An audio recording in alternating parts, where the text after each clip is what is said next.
Les auditeurs qui s'inscrivent pour vous poser des questions, je vous laisse avec eux. Bah, écoutez, on va peut-être pouvoir prendre Christophe, qui est chauffeur-livreur, qui a 33 ans et qui nous appelle de Tarn-et-Garonne.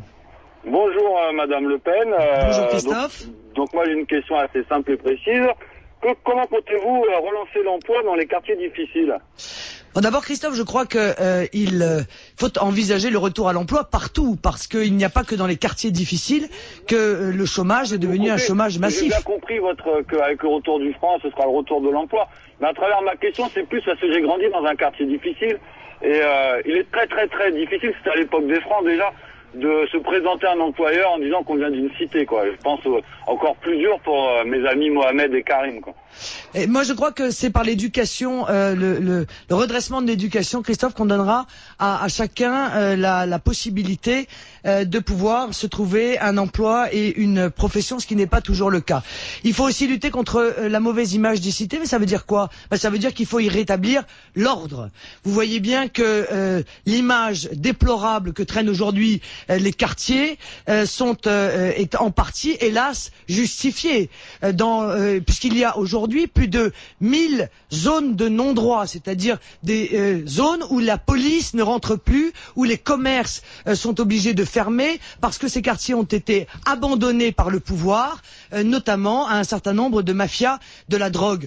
Évidemment, la population qui veut travailler, qui veut vivre sereinement et tranquillement dans ces quartiers en est la première victime. Donc je pense qu'on ne pourra pas ne pas passer par une remise en ordre de ces quartiers. C'est aussi une question de justice. Hein. Bah, j'ai juste une question subsidiaire, j'interviens de temps en temps pour vous dire, mais comment se fait-il que quand on s'appelle Karim ou Mohamed, on ait plus de difficultés pour trouver du boulot en France que si on s'appelle Nicolas ou... Mais ça c'est vous qui le dites, parce que moi j'ai vu des études qui disent que, en l'occurrence, les handicapés ont beaucoup plus de difficultés à trouver un emploi que les Français qui ont un nom de consonance étrangère, que dans les campagnes, voyez-vous, c'est plus difficile de vivre et la pauvreté y est plus grande que dans un certain nombre de quartiers. Alors moi je ne dis pas qu'il faut abandonner les banlieues, mais je dis qu'elles font l'objet de versements de milliards d'euros sans aucun résultat depuis des années et des années, qu'il faut donc en passer par le retour à une véritable éducation nationale qui remplisse son rôle, le retour à l'ordre et à la sérénité, parce que souvent, il faut le dire, les employeurs craignent de voir arriver en réalité dans leur entreprise des gens qui ne respecteraient pas les règles. Bon, il faut voir la réalité pour pouvoir trouver des solutions. Alors, Kamel a 54 ans, il est directeur commercial et il appelle du Rhône. Alors Kamel, vous vous inquiétez des conséquences du renvoi des immigrés en règle dans leur pays, c'est cela ? Oui. Alors la question que je voulais vous poser, d'abord bonjour Madame Marine Le Pen, bonjour Jean-Jacques Bourdin. Bonjour. Félicitations pour votre nomination à la tête du Front National. Merci. Ma question elle va compléter ce que vous avez répondu tout à l'heure. Vous avez dit il faut se protéger.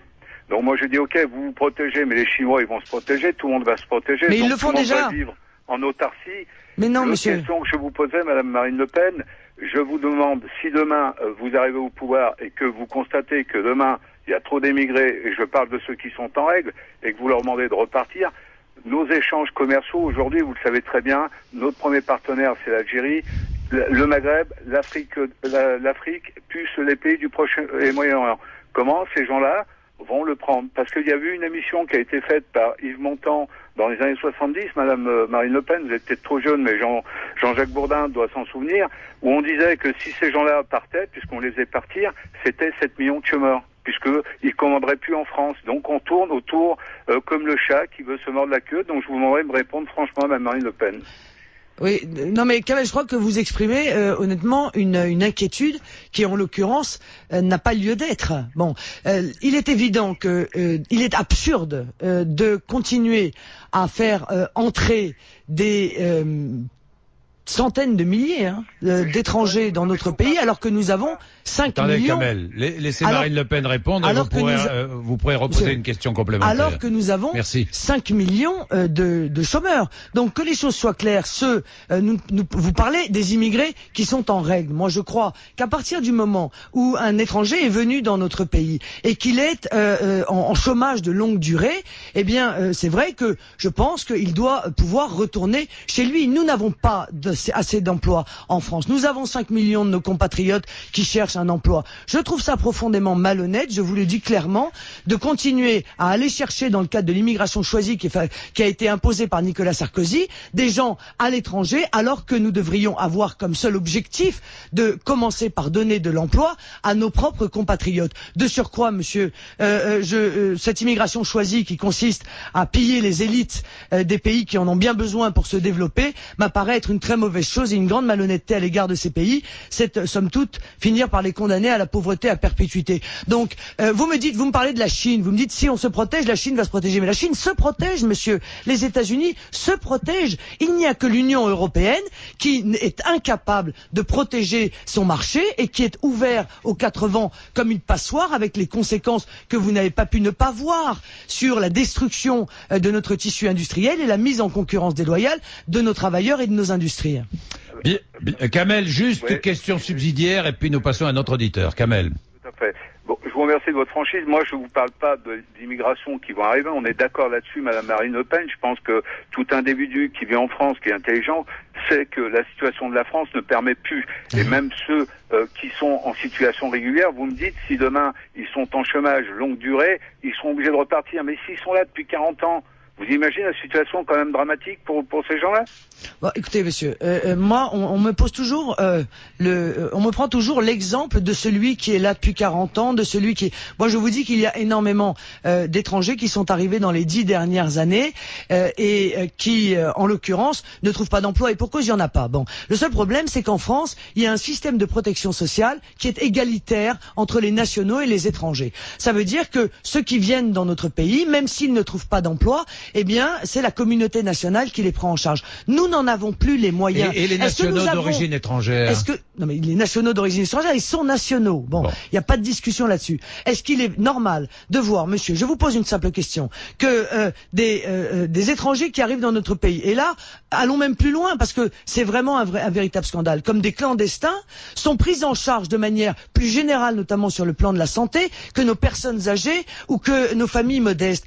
Il y a un moment donné, l'injustice est insupportable. Voilà. Donc je pense, et je vous le dis très clairement pour résumer ma pensée, que les étrangers qui veulent venir en France doivent assumer leurs propres besoins, doivent subvenir à leurs besoins et à ceux de leur famille, que la communauté nationale ne peut pas le faire. Nous devons réserver notre aide sociale, notre politique sociale à nos compatriotes, ainsi d'ailleurs que la priorité d'accès à l'emploi et au logement. Merci Kamel, merci. Marine Le Pen, vous avez des auditeurs devant vous, allez-y. Excusez-moi, alors j'ai Marie qui a 55 ans, qui est vendeuse en boulangerie et qui s'inquiète des zones de non-droit. Vous appelez des Pyrénées-Atlantiques, Marie.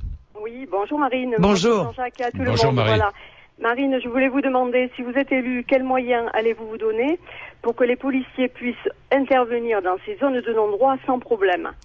Alors, je ne sais pas si ça se fera sans problème, Marie, parce que vous voyez bien que dans l'ensemble de ces territoires, j'ai dit qu'il y en avait plus de 1000 aujourd'hui, ce ne sont plus les lois de la République française qui s'appliquent, mais les lois des mafias. Ces mafias, notamment, qui tournent autour du trafic de drogue. Je crois qu'il faut d'abord arrêter de supprimer des forces de police et de gendarmerie, parce qu'il est totalement absurde de voir que la délinquance monte dans des proportions qui sont tout de même très importantes en France, et que dans le même temps, Nicolas Sarkozy a fait le choix de supprimer 16 000 policiers et gendarmes. C'est une absurdité. Il faut donc redonner à la police et à la gendarmerie les moyens non seulement humains, mais les moyens matériels de pouvoir agir. Et puis, il faut leur en donner l'ordre. Parce que soyez bien consciente, Marie, que si la police ne va pas dans les zones de non-droit, c'est parce qu'elle a l'ordre de ne pas y aller. Parce que l'on considère qu'on a abandonné ces territoires et que si la police y entre, ça va créer des émeutes, ça va créer des perturbations, ce qui est totalement fou, y compris pour tous les braves gens, les honnêtes gens qui vivent dans ces quartiers et qui sont donc soumis à cette loi des mafias. Et puis il va falloir faire un véritable plan de lutte contre le trafic de drogue, s'attaquer à l'économie de la drogue, s'attaquer aux promoteurs de la drogue, s'attaquer au réseau de la drogue, parce que c'est la drogue qui est principalement à l'origine de ces zones de non-droit. Bien, merci Marie. Autre auditeur ou auditrice Alors, Eric, qui a 44 ans, voudrait me parler de la peine de mort. Il appelle de Seine-et-Marne. Oui, bonjour Marine Le Pen. Bonjour Eric. Je vous appelle en fait, bon, j'adhère à pas mal de vos idées politiques, mais bon, j'ai un petit souci à ce niveau-là. Je pense que la peine de mort, en fait, c'est revenir un petit peu en arrière. Pour moi, un État démocratique ne doit pas appliquer la peine de mort. J'ai 4 filles. Si demain il y a un fou, un assassin qui tue une de mes filles, je pense que je deviendrai dingue et j'appliquerai peut-être la loi du talion. Je ferai peut-être justice moi-même, mais un État non. Un État démocratique ne doit pas... dans votre programme, vous avez les peines incompressibles. Vous mettez 30 ans incompressibles. Là, je suis d'accord. Mais la peine de mort, non. Mais Eric, moi je peux comprendre votre réticence, et il a toujours été envisagé dans le programme du Front National, de toute façon, d'effectuer un référendum sur ce sujet. Moi, je peux comprendre que l'on soit réservé à l'égard de la peine de mort, étant entendu. Est-ce que vous l'êtes, Marine Le Pen? Étant entendu qu'il faut mettre de côté les barbares, les animaux qui parfois s'attaquent dans des conditions absolument ignobles aux plus faibles en règle générale. Bon, mais je comprends bien que vous avez envie. Mais vous-même, Marine Le Pen, vous êtes favorable au rétablissement de la peine de mort? Moi, je pense que la peine de mort participe de la structuration et de l'équilibre de l'échelle des peines. Ça ne veut pas dire qu'il faut que la peine de mort devienne... vous savez, quand elle était appliquée, elle était appliquée... Oui. Voilà. Bon. Mais est-ce que vous êtes favorable au rétablissement? Oui, ça me choque pas que Thierry Paulin, effectivement, que l'État protège la société dans des cas de crimes d'une barbarie inouïe telle que celle de Thierry Paulin, Marine, par exemple. Excusez-moi. Il suffit de les enfermer à vie, terminé. Parce que, après, vous allez me dire, ça a un coût. Mais bon, tuer parce que, exécuter quelqu'un parce que ça a un coût, non. Mais je ne justifierai jamais, Eric, la peine de mort par le fait que l'enfermement à vie a un coût. Ce que je veux vous dire, c'est que vous voyez bien qu'il y a un équilibre de l'échelle des peines. Quand la peine de mort a été supprimée, on nous a dit que ce serait la perpétuité réelle qui se substituerait à la peine de mort. En réalité, la perpétuelle, vous avez vu, ça n'existe plus maintenant. Oui, d'accord, mais maintenant, on les enferme à vie, terminé, comme ça, il n'y a plus de soucis. Voilà. D'accord, mais en l'occurrence, la disparition de la peine de mort dans cette échelle des peines a en réalité effondré l'échelle des peines, et aujourd'hui, on voit que des gens qui commettent des actes très graves sont condamnés à des peines qui sont extrêmement légères. Je pense que c'est une des conséquences. Non, mais vous rétablissez ça, et un point après, c'est bon. Après, une fois que vous avez rétabli le fait que ces gens-là effectuent la vraie peine qu'ils doivent effectuer, là, ce serait mieux que rien. Ce serait mieux que rien, Eric. D'accord. Juste un petit point. Très vite, Eric, très vite. J'aurais un petit slogan pour vous en 2012. Si vous voulez, je vous le donne sur l'antenne, ou alors vous prenez mes coordonnées. Non, mais allez-y, Eric. Ici, on peut tout dire sur RMC. D'accord. Donc, en 2012, avec Marine Le Pen, la France va retrouver ses couleurs ou des couleurs. Voilà. Bon. Très bien, merci Eric pour votre proposition. Bien, merci Eric. Merci Jean-Jacques Bourdin, et merci à toute l'équipe. Merci. Mathieu Béliard. Mathieu, on va passer une petite pub, parce qu'il faut passer un peu de pub, Marine Le Pen, mais Mathieu Béliard fait le point sur la question SMS du jour. Mathieu, qui vous concerne d'ailleurs. Justement, Mathieu. L'intitulé précis, Marine Le Pen élue présidente du Front National. Est-ce que vous pensez Marine Le Pen dangereuse pour la République? RMC oui, RMC non, 6-26-26. Pour l'instant, votre réponse non à 56%. C'est assez serré. Vous n'êtes pas dangereuse pour la République, Marine Le Pen? Non, au contraire, bien au contraire. Bien au contraire, monsieur Bourdin. C'est-à-dire que je pense que la République et l'État sont dans une situation d'effondrement totale et que les grands partis ont abandonné la défense des grands principes. RMC appelle extrêmement nombreux pour poser des questions à Marine Le Pen. Alors je vous laisse avec eux. Marine Le Pen. Bonjour Didier, vous êtes artisan, vous avez 50 ans, vous appelez du Var et vous vous inquiétez de la réforme des retraites. Oui, bonjour. Est-ce que vous la défendez peut-être ? Bonjour, bonjour à tous, en premier aux travailleurs de l'ombre qui sont à RMC et qui font fonctionner RMC. Merci à vous, pour eux. Oui, je vais poser une question concrète, sortir du délire de l'invasion des étrangers en France. Oui, admettons que vous êtes présidente de la République, bon, ce qui bien sûr n'arrivera pas, puisqu'il y aura, s'il y a quelqu'un en face de vous au second tour, il y aura le sursaut républicain et vous ne passerez pas. Lui ou elle passera au moins 70%. Bien, vous le faites que, pensez-vous que Sarkozy a fait correctement cette réforme? Sinon, qu'est-ce que vous faites? Est-ce que vous changez le taux de cotisation, la durée de cotisation, l'âge de départ à la retraite, et est-ce que vous vous attaquez aux régimes spéciaux? Ah oui, vous présentez déjà la question avec le triptyque que le MEDEF nous a imposé. Hein. C'est-à-dire qu'il n'y avait pas d'autre solution que d'augmenter les... J'ai fait toutes les manifestations contre cette casse des retraites. Non, mais c'est pas ça, mais c'est pas un reproche que je vous fais. C'est que si vous voulez, on a expliqué aux Français qu'il n'y avait pas d'autre choix que ou augmenter la durée de cotisation, ou augmenter les cotisations, ou baisser les retraites. Moi, je ne le crois pas. Voilà. Je crois qu'on enfume à nouveau les Français sur la capacité de survie de notre système des retraites. Je pense que nous sommes effectivement confrontés pendant quelques années à une difficulté qui est l'arrivée à la retraite des du baby boom. Des salariés du baby boom, mais qu'en réalité, si nous prenions les mesures qui permettent de retrouver la voie de l'emploi, il n'y aurait aucune difficulté à pouvoir continuer avec notre système de retraite par répartition. Parce que monsieur, pour relancer l'emploi, j'en ai parlé il y a quelques minutes sur l'antenne avec monsieur Bourdin. Je pense qu'il faut déjà arrêter l'hémorragie qui a consisté à mettre en concurrence déloyale nos salariés, nos industries avec des pays à très bas coût.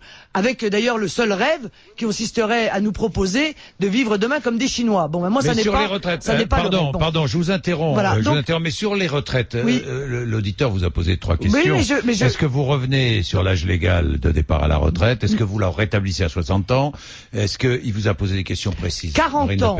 Je pense que il faut maintenir les 40 ans d'annuité. Voilà.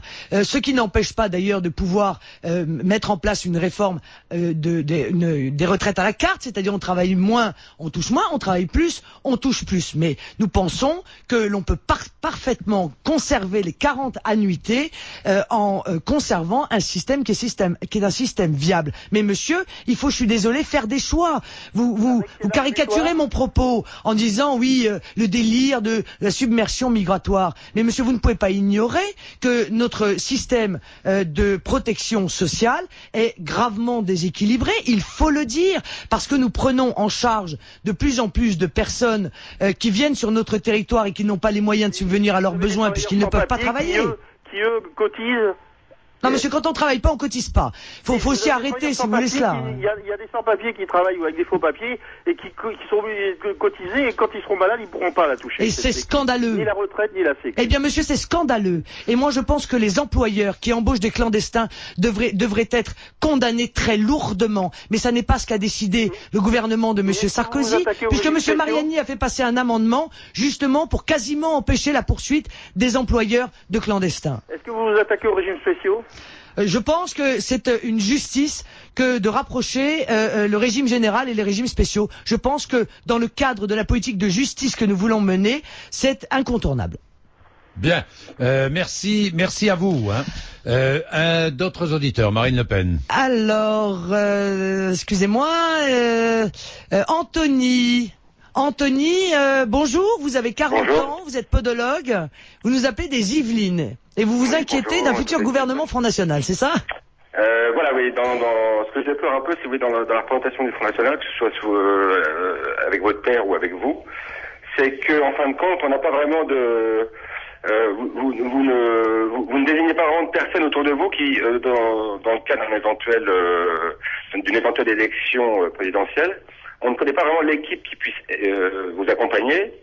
Et si vous pourriez éventuellement nous désigner quelques personnes qui auraient éventuellement une préférence, soit culturelle, soit politique, soit économique, etc. Parce que finalement, on n'a jamais de vision à ce niveau-là. Ce qui donne de votre parti un côté très monarchique, voire dictatorial, entre guillemets. Non, mais je comprends bien, Anthony, ce que vous exprimez.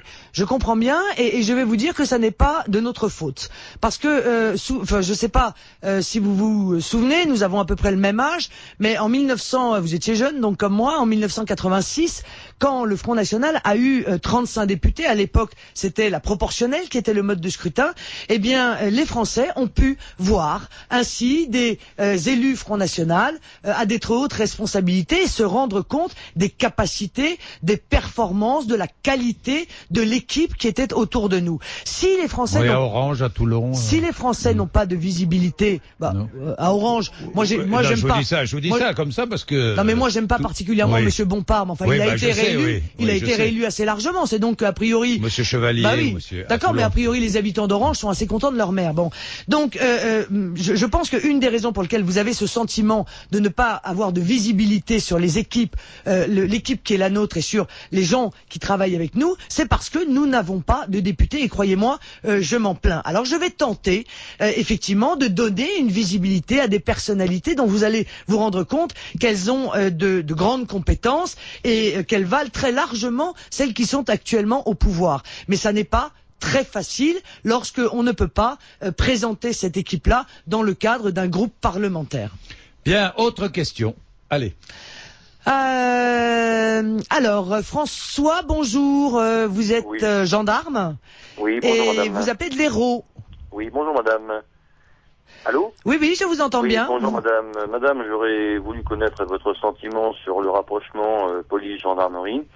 Pensez-vous qu'il faille conserver l'identité de ces deux forces de sécurité ou êtes-vous favorable au regroupement, bien évidemment, en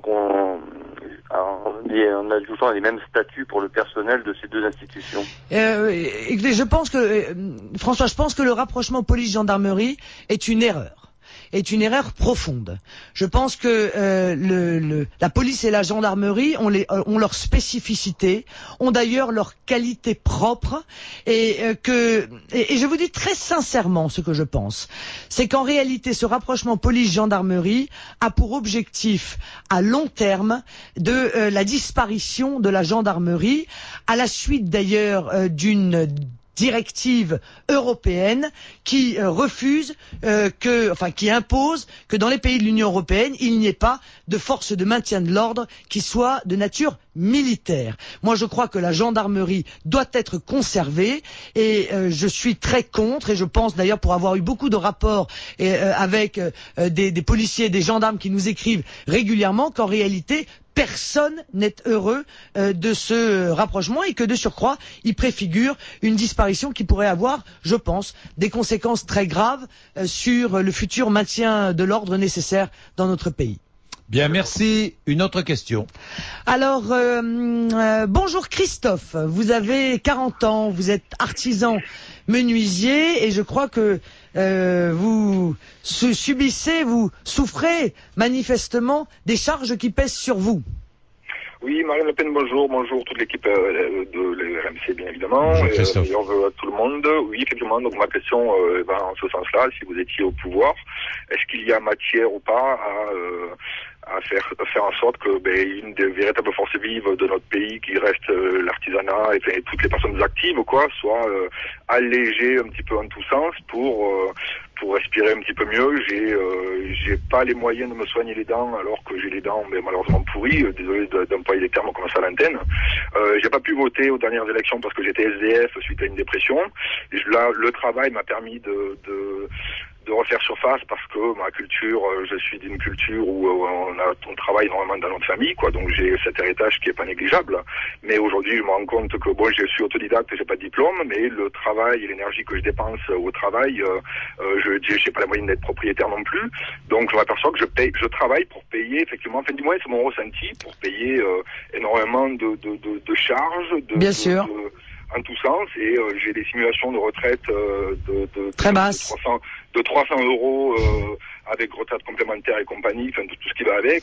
Je paye 13 000 euros des RSI par an, quasiment 3 000 euros d'impôts sur le revenu, sans compter et j'en passe quoi. Donc je comprends pas quoi. Mais Christophe, vous êtes très nombreux dans cette situation. Il est vrai que les charges qui pèsent aujourd'hui sur les artisans ne leur permettent pas de vivre de leur travail, ce qui est insupportable. Bon, mais ça continuera tant qu'on ne prendra pas des décisions qui consistent, encore une fois, à remettre de la justice dans le système fiscal français. Je le disais tout à l'heure, quand on voit que les PME, PMI payent 33% et les entreprises du CAC 40 payent 8% d'impôts, c'est un véritable scandale. Et plus il y a... Mais en même temps, Christophe, je voudrais que vous compreniez bien, et je pense que tout le monde le comprend, que tant qu'on continuera à accepter de se soumettre à un chômage de masse, dont moi je pense qu'en fait il est en partie voulu pour peser à la baisse sur les salaires des Français, eh bien c'est vous qui du coup prenez une partie de la charge, de l'importance évidemment du chômage. Plus le chômage est important, plus les charges que payent ceux qui travaillent sont importantes. Il faut donc revenir à un cercle vertueux et ainsi les artisans pourront vivre de leur travail et surtout faire survivre un savoir-faire qu'ils sont bien souvent les seuls à détenir. Bien, Christophe, je voudrais simplement, Marine Le Pen, vous poser une question complémentaire qui est arrivée par mail pendant que Christophe s'exprimait. Bonjour Madame Le Pen, c'est Florent, il habite la Haute-Vienne, il vient de nous écrire. J'ai l'impression que vos thèmes, mis à part celui de l'immigration, sont en concomitance avec ceux de l'extrême gauche et notamment ceux développés par Jean-Luc Mélenchon. Renationalisation, révolution fiscale, sociale, d'où ma question, une alliance avec Mélenchon est-elle possible? Non mais vous savez, une révolution fiscale, ça dépend ce qu'on met dedans. Parce que je suis pas sûr que la révolution fiscale que nous allons être amenés à proposer soit la même, Florian, que celle de Monsieur Mélenchon. Il y a des choses très importantes, parce qu'on peut avoir partagé un constat, mais à l'évidence, nous ne partageons pas les mêmes solutions avec Monsieur Mélenchon. Je vous rappelle d'ailleurs que Monsieur Mélenchon a été un très grand défenseur de l'euro. Il a notamment beaucoup plaidé pour le oui à Maastricht, et je ne voit pas d'ailleurs dans son discours de manière très claire des propositions qui concernent la monnaie. Mais il a voté non au traité européen. Non mais d'accord, mais je n'ai pas entendu Monsieur Mélenchon s'exprimer. Est-ce que c'est le recours à la monnaie nationale ou est-ce qu'il continue dans l'euro? Parce que j'ai vu qu'il avait proposé la suppression de la loi de 1973, sauf qu'on ne peut pas supprimer la loi de 1973 sans un recours à une monnaie nationale. Donc je le pense très ambigu sur ce sujet. Et puis Monsieur Mélenchon est un internationaliste. Par conséquent, il est pour la disparition encore plus des frontières. Il est pour l'effacement de la nation. Or je pense que si la nation s'efface, c'est l'État qui s'efface. Il est de surcroît très défenseur d'une immigration supplémentaire, alors que je pense que l'immigration sert à peser à la baisse sur les salaires en créant dans notre pays une concurrence dans le cadre d'une sorte de délocalisation sur place, et que par conséquent, lorsqu'il défend une immigration supplémentaire, eh bien il condamne, je le crois, les salariés français. Est-ce que vous accepteriez de débattre avec Mélenchon? Mais bien sûr, moi j'accepte Mélenchon. J'accepte de débattre on va organiser ça, avec tout le monde, il n'y a absolument aucune difficulté. Bon, on va organiser ça. Est-ce que vous avez d'autres auditeurs, peut-être, Marine Le Pen? Écoutez, Alexandre, qui a 22 ans, qui est étudiant en économie, me dit que je cite... pardon, excusez-moi Alexandre. Ouais. Alexandre, bonjour. Excusez-moi, vous avez 22 ans, vous êtes étudiant, et vous voulez qu'on parle d'économie. Exactement. Je suis pas encore bonne pour prendre votre place. Marine Le Pen, alors moi pas du tout pour prendre la vôtre, je vous le dis tout de suite. Allez-y. Alors bonjour Madame Le Pen, bonjour Monsieur Bourdin. Alors vous avez dit durant votre entretien avec Monsieur Bourdin que déjà tout d'abord que l'euro était une source d'inflation, que les prix avaient augmenté. Donc tout d'abord je voulais juste revenir là-dessus en disant que si vous regardiez les chiffres, vous verriez que déjà avant le passage à l'euro, depuis le milieu des années 90, l'inflation augmente durablement en France. L'euro n'a été qu'un révélateur. Et ensuite, donc, vous voulez, à juste titre, que cette inflation s'arrête. Et vous proposez donc de revenir au franc et de redonner du pouvoir à notre Banque nationale. Et que l'État, dans sa politique sociale, en gros, aide un peu tout le monde, finance ce qu'il faut pour qu'il y ait de l'emploi, tout ça. Mais cette politique a été déjà observée, et même en France, dans les années 70, comme fortement inflationniste. Mais comme, alors question. Alors ma question est tout simple, comment voulez-vous éviter l'inflation alors que ce phénomène a déjà eu lieu en France avec une telle politique? Oui, le problème c'est que là on a et l'inflation et l'absence d'emploi. Il y a peu d'inflation pour l'instant. Oui, enfin on est. Oui, officiellement il y a peu d'inflation, il y a peu d'immigration, il y a non mais il y a pas de problème. Il y a peu de délinquance. Bon, en réalité, aujourd'hui nous avons et l'inflation et le chômage. Ce qui n'était, en l'occurrence, absolument pas le cas dans les années 70. Alors, vous voyez bien, Alexandre, que la théorie qui a consisté dans l'esprit des institutions européennes de lutter à tout prix contre l'inflation, mais en se refusant à lutter pour l'emploi, nous nous retrouvons dans une situation où, très bien, soi-disant, on a régulé l'inflation, ce que je ne crois pas d'ailleurs, mais on a créé un chômage de masse. Oui, mais justement, on a évité un chômage de masse avec cette inflation, avec un État qui a fortement aidé l'économie. Non mais monsieur, vous pouvez pas me dire qu'on a évité un chômage de masse, excusez-moi, quand on sait qu'il y a 4 millions officiellement. Je ne vous parle pas aujourd'hui, Madame Le Pen, je vous parle des années, à la fin des années 70. L'État a évité un chômage de masse en finançant justement massivement et en créant cette inflation qui au final a créé des problèmes économiques et du chômage des années 80, d'où la politique de rigueur du gouvernement Mitterrand. Écoutez, je vais vous dire, à choisir, je préfère le taux de chômage des années 80 que le taux de chômage d'aujourd'hui, Alexandre. D'autant que la plupart des chiffres sont biaisés et que vous savez que les 4 millions de chômeurs officiels, on peut y rajouter au moins 1 million ou 1,5 million de personnes qui ne travaillent pas comme ils aimeraient travailler, autant de temps qu'ils aimeraient travailler, qui sont soumis à du chômage partiel. Bon, Alexandre, merci beaucoup. Il y a encore 2 auditeurs, Marine Le Pen, je crois, 2 ou 3 auditeurs. Qui avez-vous devant, parce que alors je vais pas.